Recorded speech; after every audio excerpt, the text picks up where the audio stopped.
आइए सीधा आपको तस्वीरें हम दिखाते हैं। प्रधानमंत्री नरेंद्र मोदी स्वच्छ भारत मिशन अभियान की शुरुआत कर चुके हैं। संबोधन उनका चल रहा है। गजेंद्र सिंह शेखावत जी, प्रहलाद सिंह पटेल जी, कौशल किशोर जी, विश्वेश्वर टूडू जी, सभी राज्यों के उपस्थित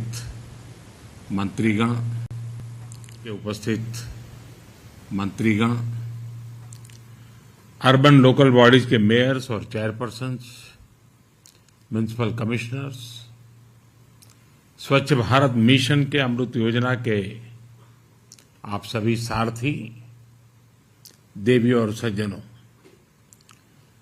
मैं देश को स्वच्छ भारत अभियान और अमृत मिशन के अगले चरण में प्रवेश की बहुत बहुत बधाई देता हूं।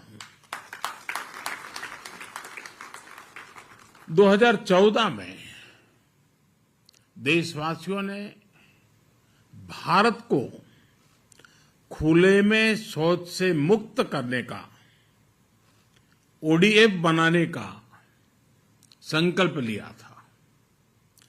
10 करोड़ से ज्यादा शौचालयों के निर्माण के साथ देशवासियों ने ये संकल्प पूरा किया। अब स्वच्छ भारत मिशन अर्बन 2.0 का लक्ष्य है गार्बेज फ्री शहर, कचरे के ढेर से पूरी तरह मुक्त ऐसा शहर बनाना। अमृत मिशन इसमें देशवासियों की और मदद करने वाला है। शहरों में 100% लोगों की साफ पानी तक पहुंच हो, शहरों में सीवेज का बेहतरीन प्रबंधन हो, इस दिशा में हम आगे बढ़ रहे हैं। मिशन अमृत के अगले चरण में देश का लक्ष्य है सीवेज और सेप्टिक मैनेजमेंट बढ़ाना, अपने शहरों को वाटर सिक्योर सिटीज बनाना और ये सुनिश्चित करना कि हमारी नदियों में कहीं पर भी कोई गंदा नाला न गिरे। साथियों, स्वच्छ भारत अभियान और अमृत मिशन की अब तक की यात्रा वाकई हर देशवासी को गर्व से भर देने वाली है। इसमें मिशन भी है, मान भी है, मर्यादा भी है, एक देश की महत्वाकांक्षा भी है और मातृभूमि के लिए अप्रतिम प्रेम भी है। देश ने स्वच्छ भारत मिशन के माध्यम से जो हासिल किया है वो हमें आश्वस्त करता है कि हर भारतवासी अपने कर्तव्यों के लिए कितना संवेदनशील है, कितना सतर्क है। हम सफलता में और इस सफलता में भारत के हर नागरिक का योगदान है। सबका परिश्रम, सबका पसीना है और हमारे स्वच्छता कर्मी, हमारे सफाई मित्र हर रोज झाड़ू उठाकर सड़कों को साफ करने वाले हमारे भाई बहन, कूड़े की बदबू को बर्दाश्त करते हुए कचरा साफ करने वाले हमारे साथी सच्चे अर्थ में इस अभियान के महानायक है। कोरोना के कठिन समय में उनके योगदान को देश ने करीब से देखा है, अनुभव किया है। मैं देश की इन उपलब्धियों पर हर भारतवासी को बधाई के साथ ही स्वच्छ भारत मिशन अर्बन 2.0 और अमृत 2.0 के लिए शुभकामनाएं देता हूं। और इससे सुखद ये क्या होगा कि ये नई शुरुआत आज गांधी जयंती के एक दिन पहले ही हो रही है। ये अभियान पूज्य बापू की प्रेरणा का ही परिणाम है और बापू के आदर्शों से ही सिद्धि की ओर बढ़ रहा है। आप कल्पना करिए, स्वच्छता के साथ साथ इससे हमारी माताओं बहनों के लिए कितनी सुविधा बढ़ी है। पहले ही कितनी ही महिलाएं घर से निकल नहीं पाती थी, काम पर नहीं जा पाती थी, क्योंकि बाहर टॉयलेट की सुविधा ही नहीं होती थी। कितनी ही बेटियों को स्कूल में शौचालय न होने की वजह से पढ़ाई छोड़नी पड़ती थी। अब इन सब में बदलाव आ रहा है। आजादी के 75वें वर्ष में देश की इन सफलताओं को, आज के नए संकल्पों को पूज्य बापू के चरणों में अर्पित करता हूं और नमन करता हूं। साथियों, हम सभी का ये भी सौभाग्य है कि आज ये कार्यक्रम बाबा साहब को समर्पित इस इंटरनेशनल सेंटर में आयोजित हो रहा है। बाबा साहब असमानता दूर करने का बहुत बड़ा माध्यम शहरी विकास को मानते थे। बेहतर जीवन की आकांक्षा में गांवों से बहुत से लोग शहरों की तरफ आते हैं। हम जानते हैं कि उन्हें रोजगार तो मिल जाता है, लेकिन उनका जीवन स्तर गांवों से भी मुश्किल स्थिति में रहता है। ये उन पर एक तरह से दोहरी मार की तरह होता है। एक तो घर से दूर और ऊपर से ऐसी कठिन स्थिति में रहना। इस हालात को बदलने पर, इस असमानता को दूर करने पर बाबा साहब का बड़ा जोर था। स्वच्छ भारत मिशन और मिशन अमृत का अगला चरण बाबा साहब के सपनों को पूरा करने की दिशा में भी एक अहम कदम है। साथियों, आजादी के इस 75वें साल में देश ने सबका साथ, सबका विकास और सबका विश्वास के साथ ही सबका प्रयास का आह्वान भी किया है। सबका प्रयास की ये भावना स्वच्छता के लिए भी उतनी ही जरूरी है। आप में से कई लोग दूर दराज के ग्रामीण इलाकों में जरूर गए होंगे। आदिवासी समाज के पारंपरिक घरों को जरूर देखा होगा। कम संसाधनों के बावजूद उनके घरों में स्वच्छता और सौंदर्य को देखकर हर कोई भी आकर्षित हो जाता है। ऐसे ही आप नॉर्थ ईस्ट में जाइए, हिमाचल या उत्तराखंड के पहाड़ों पर जाइए। पहाड़ों पर छोटे छोटे घरों में भी साफ सफाई की वजह से एक अलग ही सकारात्मक ऊर्जा प्रवाहित होती है। इन साथियों के साथ रहकर हमें सीख सकते हैं कि स्वच्छता और सुख का कितना गहरा संबंध होता है। इसलिए जब मैं गुजरात का मुख्यमंत्री बना और प्रगति के लिए पर्यटन की संभावनाओं को निखारना शुरू किया, तो सबसे बड़ा फोकस स्वच्छता और इस प्रयास में सभी को जोड़ने पर किया गया। निर्मल गुजरात अभियान जब जन आंदोलन बना तो उसके बहुत अच्छे परिणाम भी मिले। इससे गुजरात को नई पहचान तो मिली ही, राज्य में पर्यटन भी बढ़ा। भाई और बहनों, जन आंदोलन की ये भावना स्वच्छ भारत मिशन की सफलता का आधार है।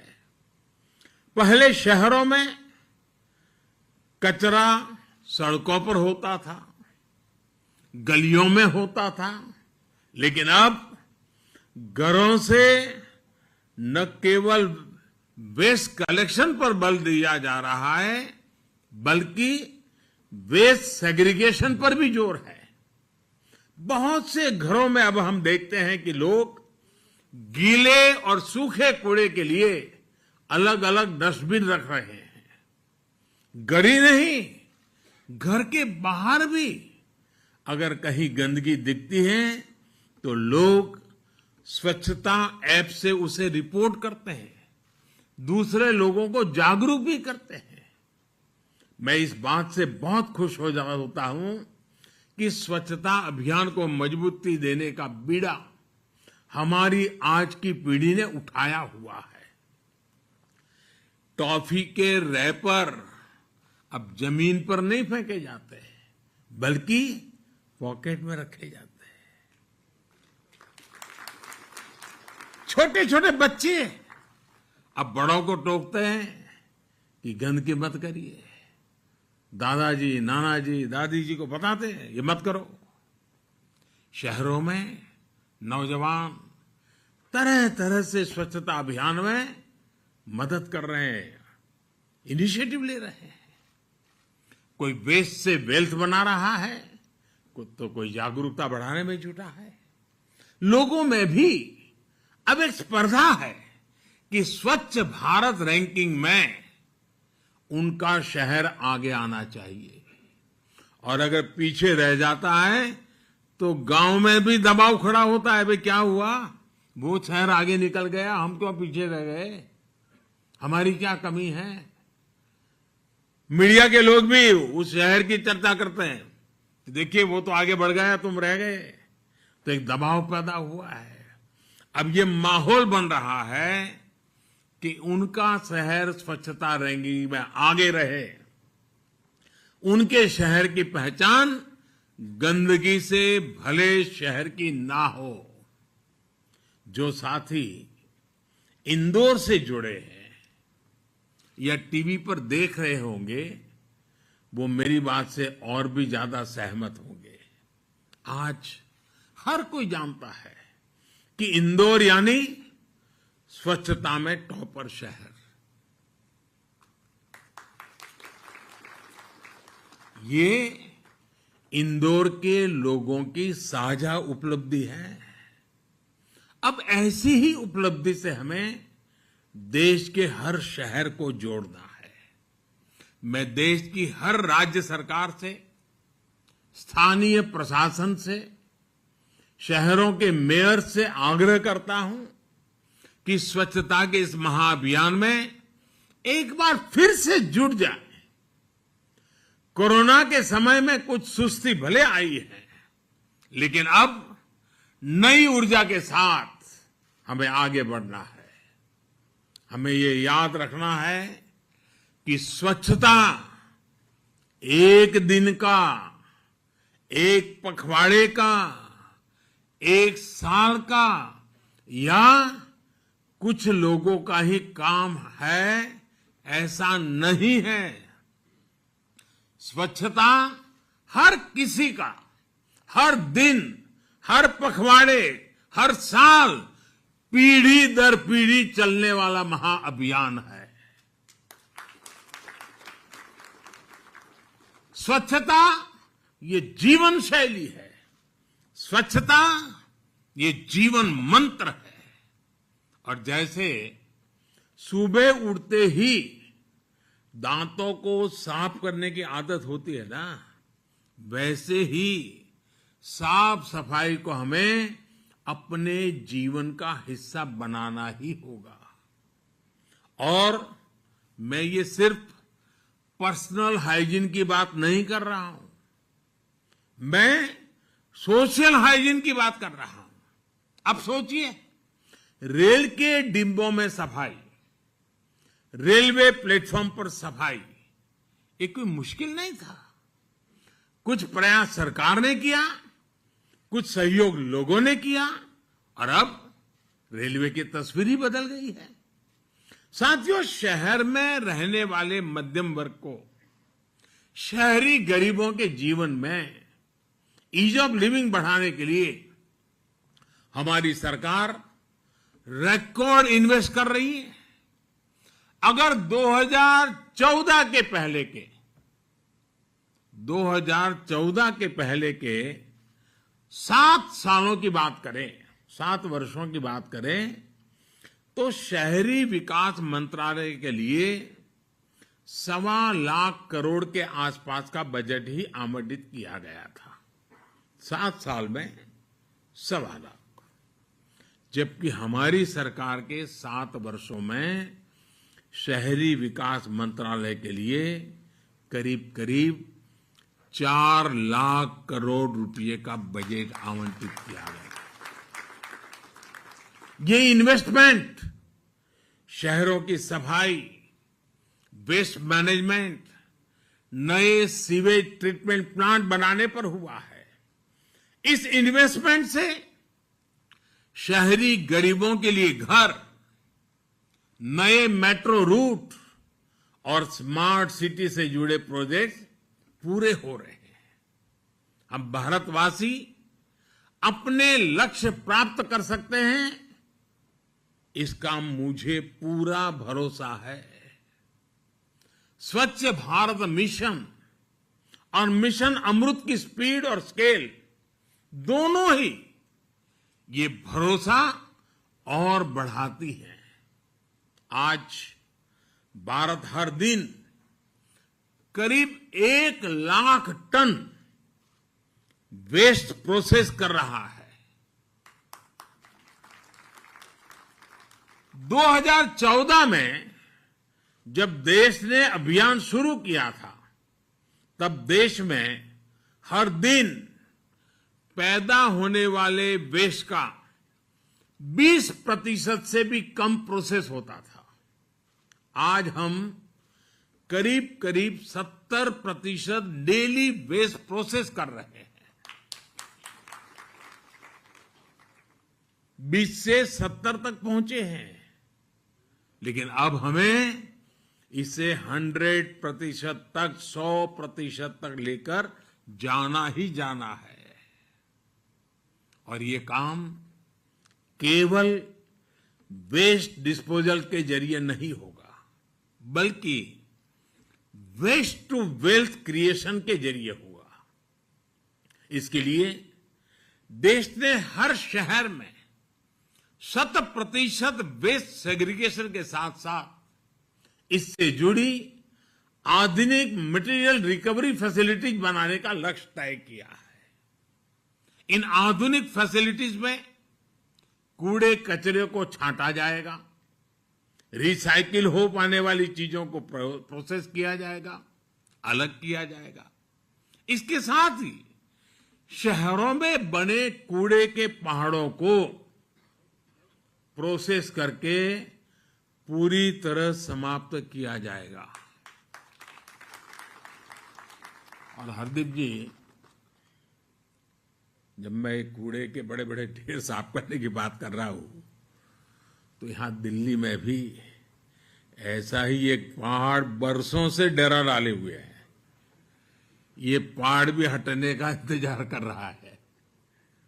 साथियों, आजकल जो दुनिया में ग्रीन जॉब्स की संभावनाओं की चर्चा हो रही है, भारत में शुरू हो रहा ये अभियान अनेकों ग्रीन जॉब्स भी बनाएगा।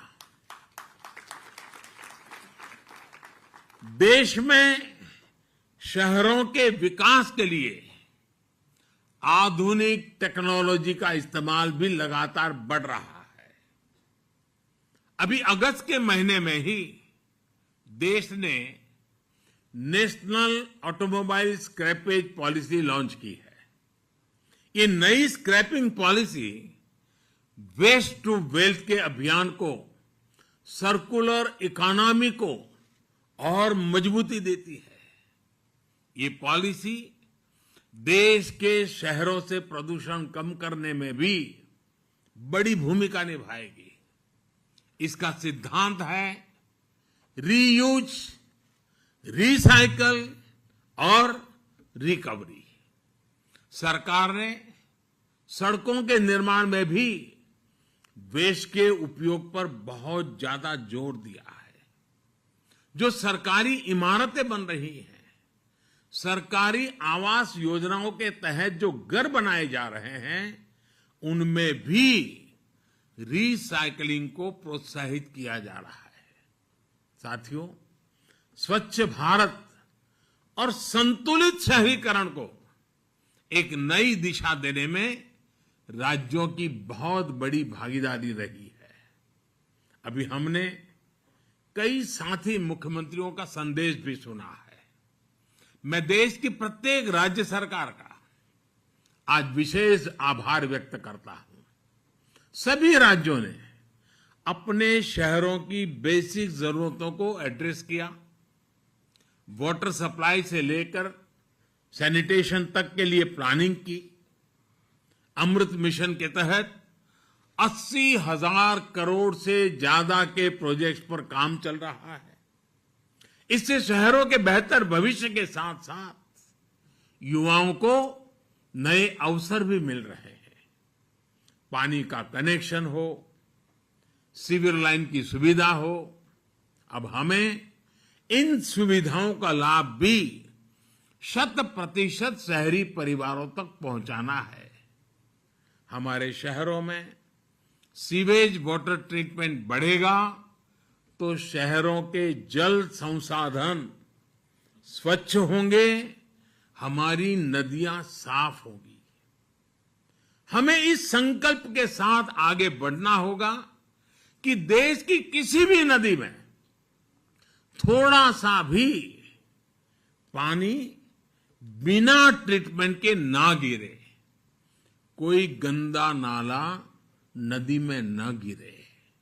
साथियों, आज शहरी विकास से जुड़े इस कार्यक्रम में मैं किसी भी शहर के सबसे अहम साथियों में से एक की चर्चा अवश्य करना चाहता हूं। ये साथी है हमारे रेहड़ी पटरी वाले, ठेला चलाने वाले, स्ट्रीट वेंडर्स। इन लोगों के लिए पीएम स्वनिधि योजना एक आशा की नई किरण बनकर आई है। आजादी के दशकों बाद तक हमारे इन साथियों की सूद नहीं ली गई थी। थोड़े से पैसे के लिए उन्हें किसी से बहुत ज्यादा ब्याज पर कर्ज लेना पड़ता था। वो कर्ज के बोझ में डूबा रहता था। दिन भर मेहनत करके कमाता था, परिवार के लिए जितना देता था उससे ज्यादा ब्याज वाले को देना पड़ता था। जब लेन देन का कोई इतिहास ना हो, कोई डॉक्यूमेंट ना हो, तो उन्हें बैंकों से मदद मिलना भी असंभव था। इस असंभव को संभव किया है पीएम स्वनिधि योजना ने। आज देश के 46 लाख से ज्यादा रेहड़ी पटरी वाले भाई बहन, स्ट्रीट वेंडर्स इस योजना का लाभ उठाने के लिए आगे आए हैं। इनमें से 25 लाख लोगों को करीब करीब 2,500 करोड़ रुपए दिए भी जा चुके हैं।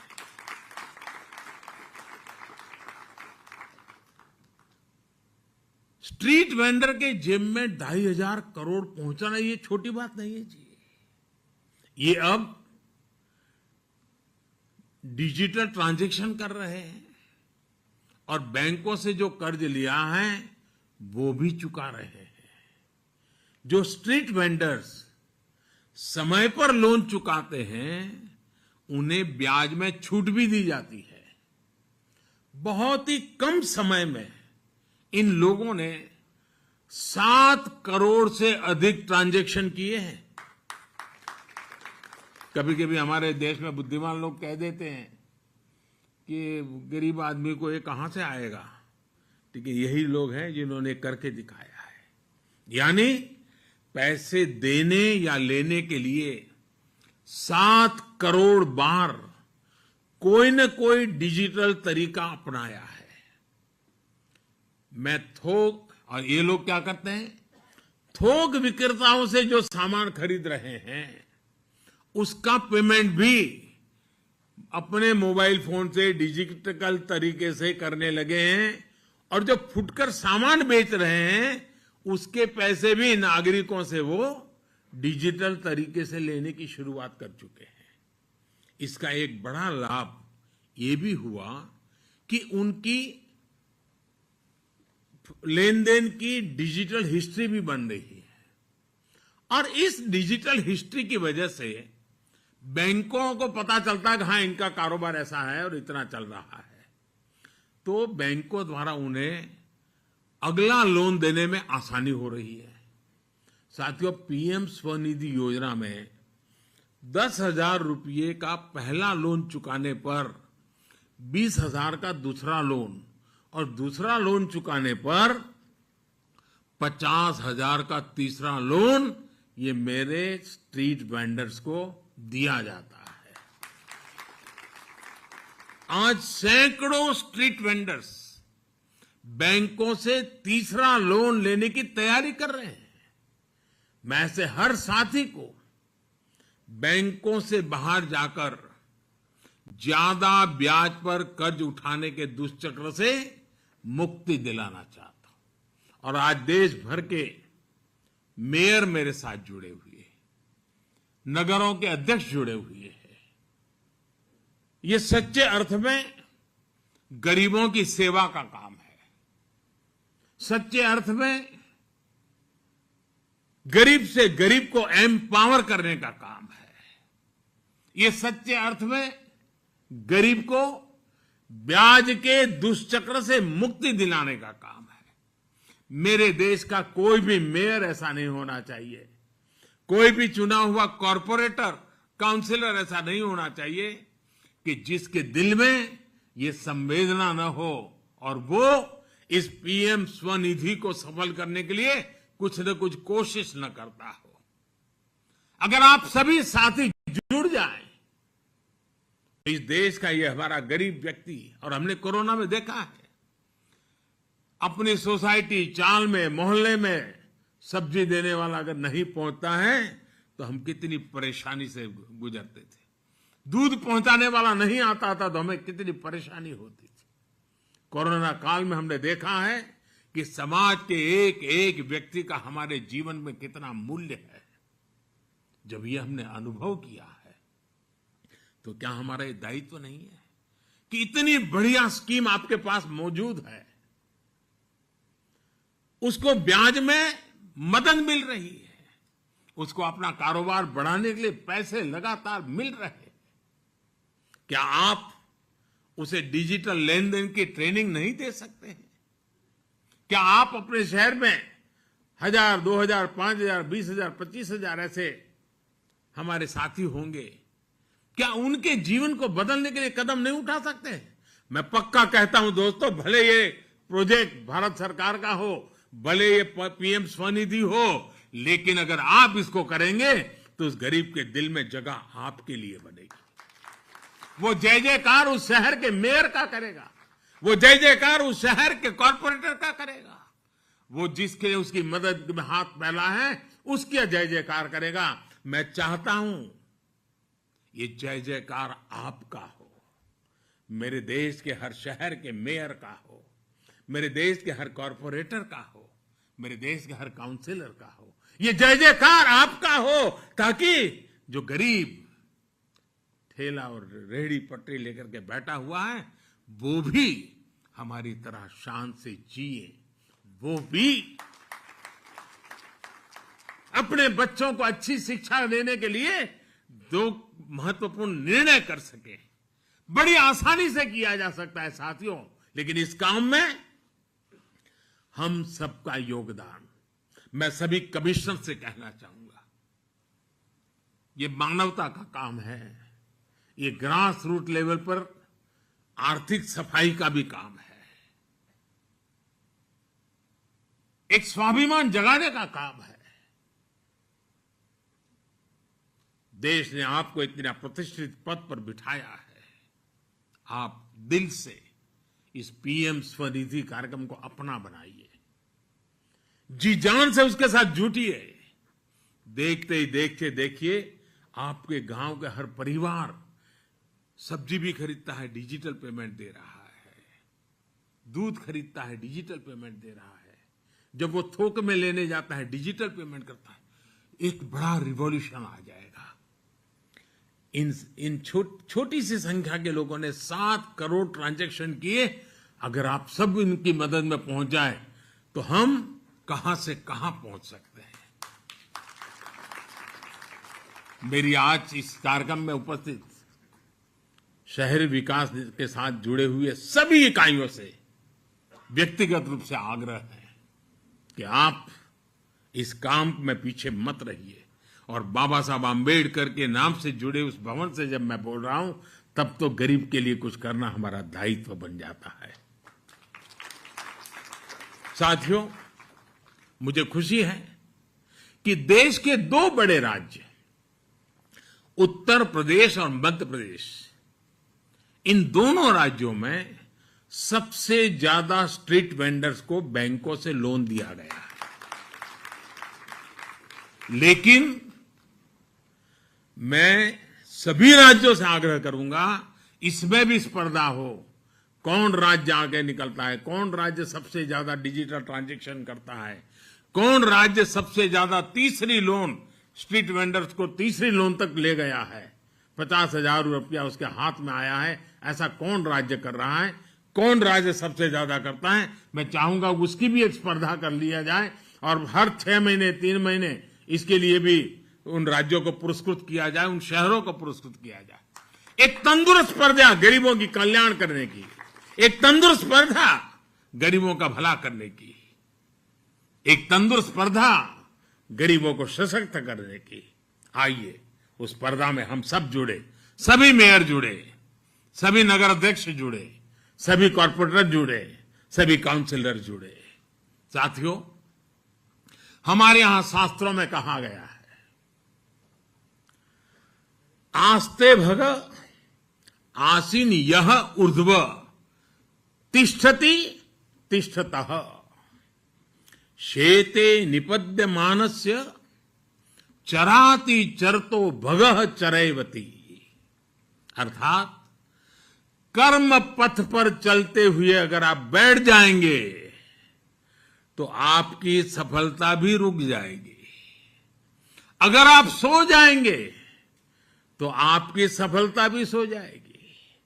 अगर आप खड़े होंगे तो सफलता भी उठ खड़ी होगी। अगर आप आगे बढ़ेंगे तो सफलता भी वैसे ही आगे बढ़ेगी। और इसलिए हमें निरंतर आगे बढ़ते ही रहना है। चरैवति चरैवेति चरैवेति चरैवेति। इस चरैवेति चरैवेति के मंत्र को लेकर के हम चल पड़े और अपने शहर को इन सभी मुसीबतों से मुक्ति दिलाने का बीड़ा उठाए। हमें एक ऐसा भारत बनाना है जो स्वच्छ हो, समृद्ध हो और दुनिया को सस्टेनेबल लाइफ के लिए दिशा दे। मुझे पूरा विश्वास है हम सभी देशवासियों के प्रयासों से देश अपना ये संकल्प जरूर सिद्ध करेगा। इन्हीं शुभकामनाओं के साथ आप सभी का बहुत बहुत धन्यवाद, बहुत बहुत शुभकामनाएं।